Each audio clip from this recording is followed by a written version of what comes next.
Hello, welcome to ESO Vault. I'm Centurion and I'm here with companion Zirthvar in my home in western Skyrim. Fajnata, this home is impressive.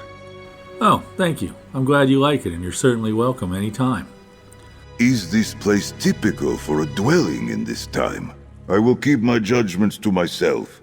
I come from a different era, after all. But I am curious. Typical for a Nord maybe. A Nord that hasn't done too bad. Well, anyway, we're not here for a home tour. That'll be a different video. Today I've got a new Templar build, which was actually finished back in November of last year, but didn't get released because of the holidays. I'm glad I didn't do the video then, though, because the delay has allowed me to incorporate one of the new sets coming in Update 45. I just did a video using the Gerency's Bladestorm set on a Nightblade, and I'm going to use it again here. Last time I had this set on the front bar, but this time it's going to be on the back. Well, if any of that sounds interesting to you guys, then come along with Zirthvar and I as we explore western Skyrim.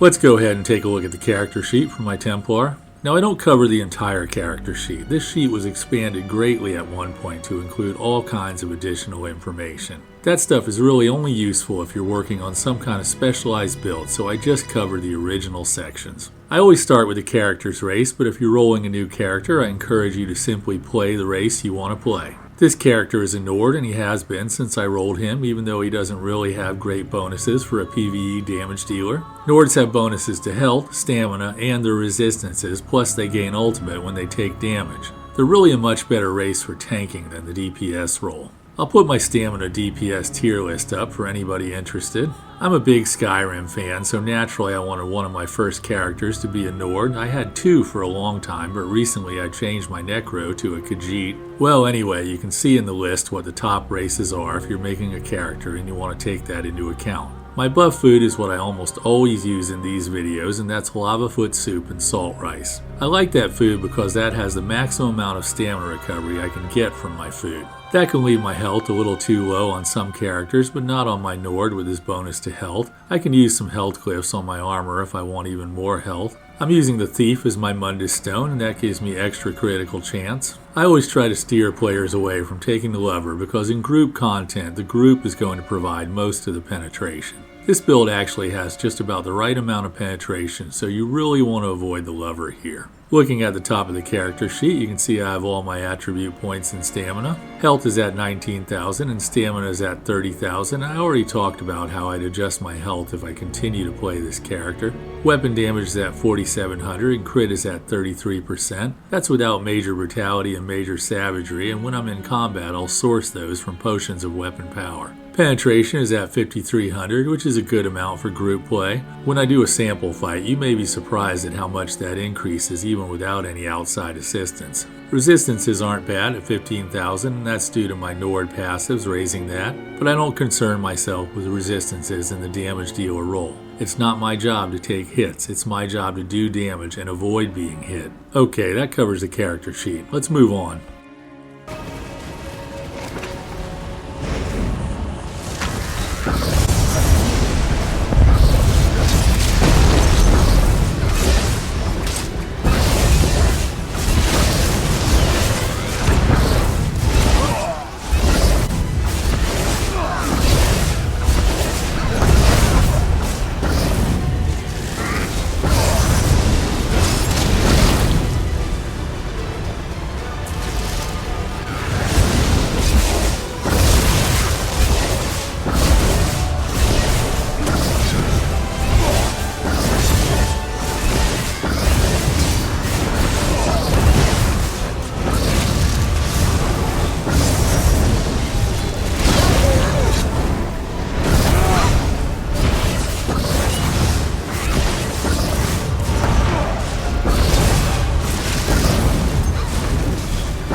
We are victorious by the strength of Olkosh. Sources of water were few in the elsewhere of my day. I am always grateful to find and collect water in our travels.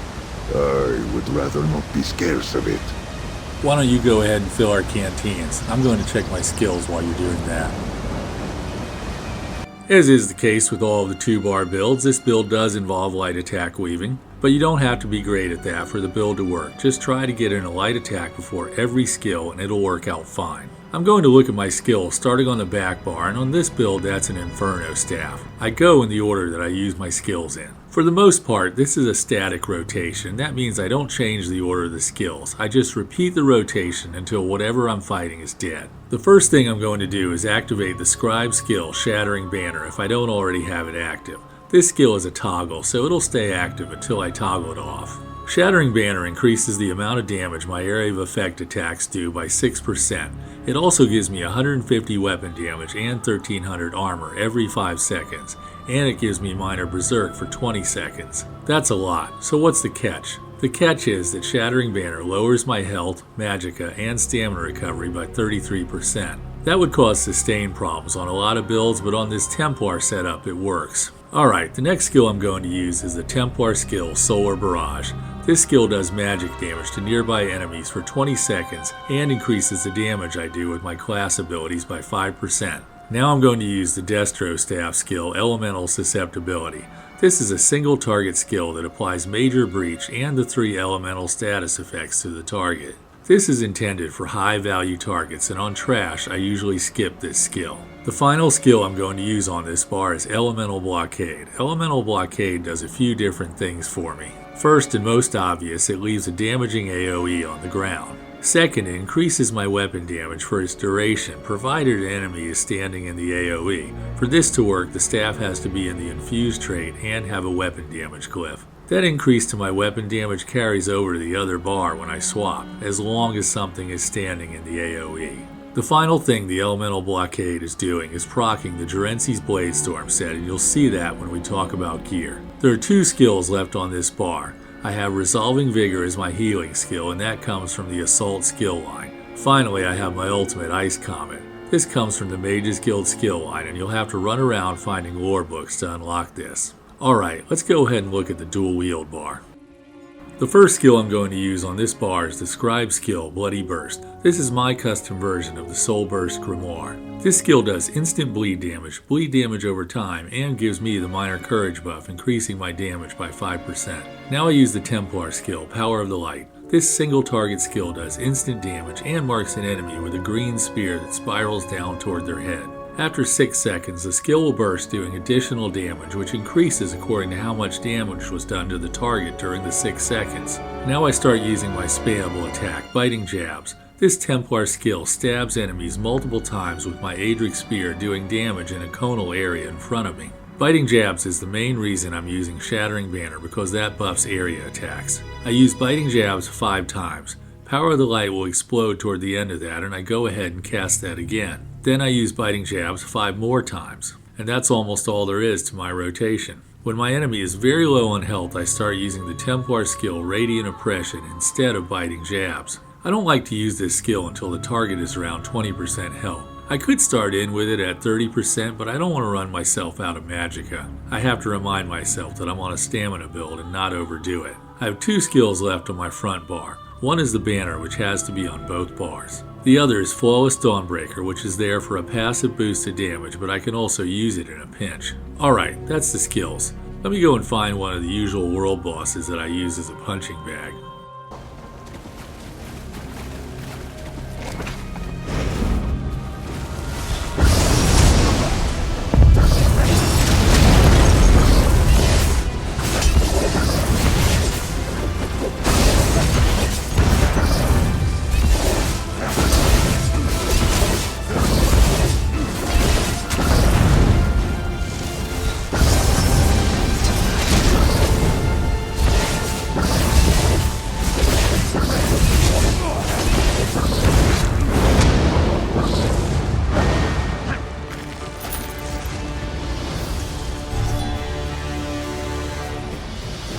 The build did 60,000 points of damage per second on a pushover world boss, and that number is going to translate well to the group dungeons in the game. That amount of DPS is enough to clear pretty much anything you want to do.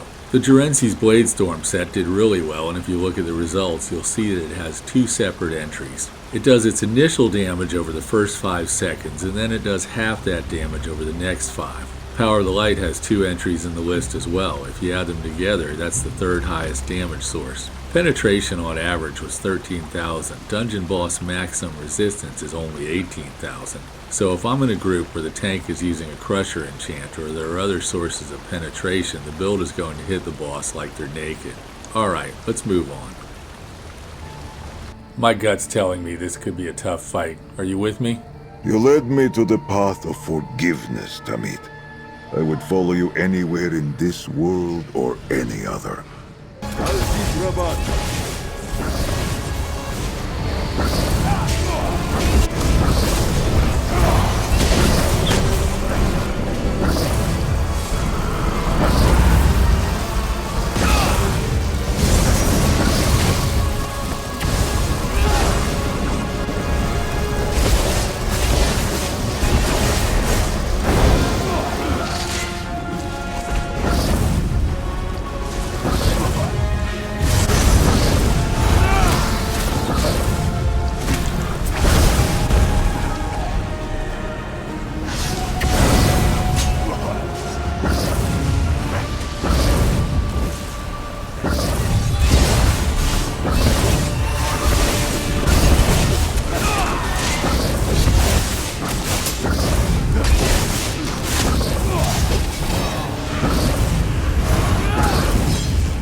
That was rough. I want to check my gear. First, let me say that the build isn't tied to the gear sets I'm using. Like a lot of builds, I can swap sets in and out and everything will work just fine. I'm wearing a mythic item which you can omit or swap with a different mythic. I already told you I'm wearing Gerency's Bladestorm, which is coming in update 45. I can't speak to how difficult that dungeon may or may not be because I haven't done it yet. Remember though, unless you're looking for monster helms, everything can be run on normal. On my front bar, I've got a couple of Deadly Daggers. Deadly Strike is well known for buffing channeled and damage over time skills. Deadly Strike is a great set on a Templar because jabs is a channeled attack, so that gets buffed. My powerful Execute skill, Radiant Oppression, is also channeled, so Deadly Strike is going to increase my damage pretty much across the board here. My main hand dagger is Nirnhone with a poison glyph, and my offhand is Precise with a fire glyph. That's right. No charge trait on the offhand.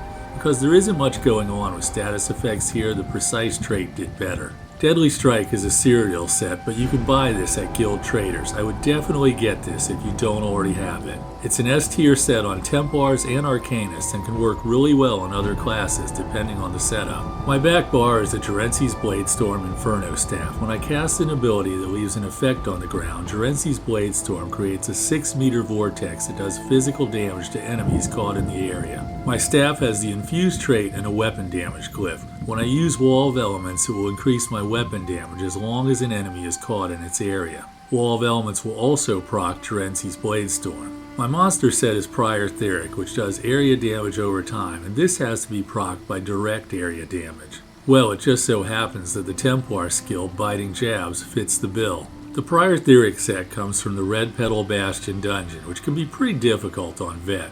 If you can't get your hands on this, just substitute another monster helm. I'm wearing one more thing, and that's the Velothi Mage's Amulet. This mythic item is very strong on Arcanists and Templars. This is a powerful item for increasing damage with the drawback that it reduces light attack damage to nothing. Run this or another mythic of your choice, or run no mythic at all. Run whatever you want, but get out there. My jewelry is Bloodthirsty with weapon damage glyphs. Armor here is medium with the Divine's trait. Slotting is weird on a lot of my builds, so I changed the way I display the information in the sidebar. That way I'm showing the jewelry. I'm actually wearing 6 pieces of the Gerency's Bladestorm set. That's so when I swap to my front bar, I still get the 4-piece bonus. On the back bar, it does nothing for me having that extra 6-piece, but the front bar is what's most important. Alright, let's move on. I want to take a quick look at the champion points before I wrap this up. The blue tree is Wrathful Strikes, Thaumaturge, Master at Arms, and Biting Aura. Ah, the acoustics in here are interesting. I do not remember enough of the Moonsinger hymns to do them justice, so I will abstain from any attempt. But if I had the voice, I would sing. Well, I better finish up before Zirathar changes his mind. Well guys, that's it. I hope you enjoyed today's Templar build, Divine Banner. If you did, help me out with the algorithm by hitting the like button, and if you want to see more content like this, please consider subscribing to the channel if you're not already subscribed. There's no fashion show because I'm wearing the Nord hero costume. I used a hat with it so I don't look like the guy in the trailers. Oh, and I went into the character creator and moved my character body slider all the way into the skinny zone of that triangle. If I don't do that, this costume makes my character look like the Pillsbury Doughboy. Well anyway, that's it for today's video. There's a fight at the end if you want to put up with my extremely average game skills. Alright, thanks for watching. Have a great day and enjoy your adventures in Tamriel.